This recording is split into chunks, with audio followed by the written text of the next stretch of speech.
A very good morning. Thanks for clicking on to the May Outlook edition of Vogan's European Outlook. It's the 22nd of April, and it looks as if this month will be one of only 4 months in 16 years that the temperature has failed to reach 21 Celsius, which is rather interesting. And it looks as if the month of May, according to the CFSV2, is trying to hold that North Atlantic block, which will keep the kind of neutral to negative height field over not just the UK and Ireland, but the western half of Europe. It looks as if it's going to continue to stay rather cool.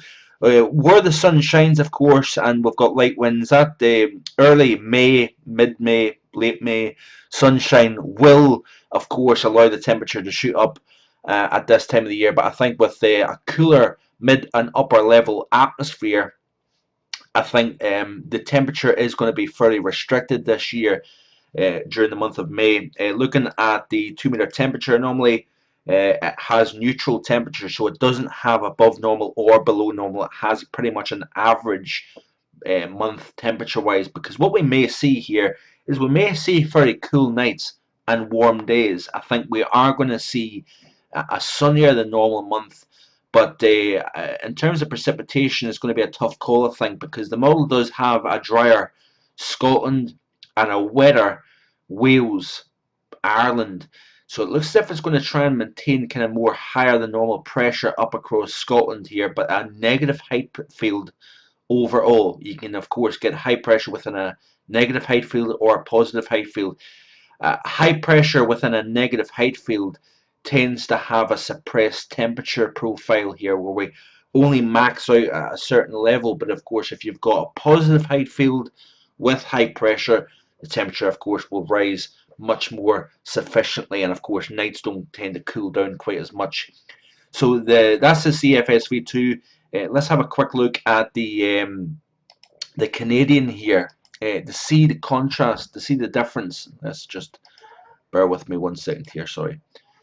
This is the Canadian model. You can see here, precipitation wise, it has also a drier than normal Scotland, but notice here that there's it doesn't indicate a wetter than normal England, Wales and Ireland here.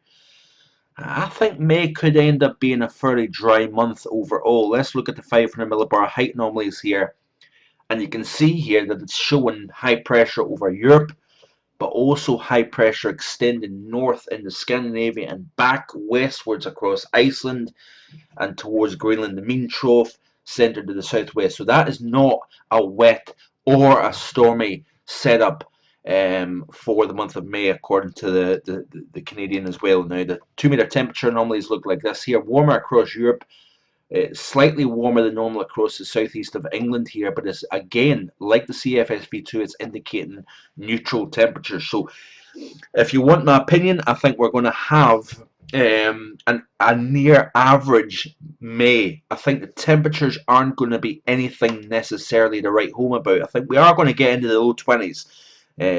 Very, very rare to not get temperatures into the low 20s. So we are going to see the first, 22, 23 degrees, I think, across the south, possibly across Highland Scotland as well, under nice clear skies and light winds. But I think we're going to see some unusually cold nights based on what I'm seeing at this moment in time here. So quite interesting, to say the least here. That's it for today. Do check out the free written May Outlook. That will be available shortly. And if you're on YouTube, thanks for watching. Continue to check out the website here, because there's a lot more detailed information here, a lot of background meteorology, that explains why certain weather patterns are taking place, rather than just telling you it's going to be sunny or it's going to be wet or whatever. That's it for today. Thanks for watching and have a great Friday. Bye for now.